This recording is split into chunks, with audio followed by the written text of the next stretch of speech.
Когда-то они тренировались в тишине, без арен, без света, без трибун.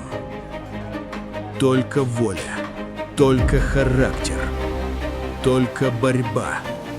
Сегодня их имена звучат на весь мир. Чемпионаты Азии, мировые первенства, Олимпийские игры. Они выходят на ковер не просто бороться. Они выходят представлять страну. Кыргызские борцы.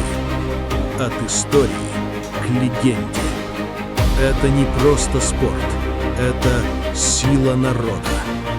Скоро будет полноценный ролик. Подписывайтесь и не пропустите.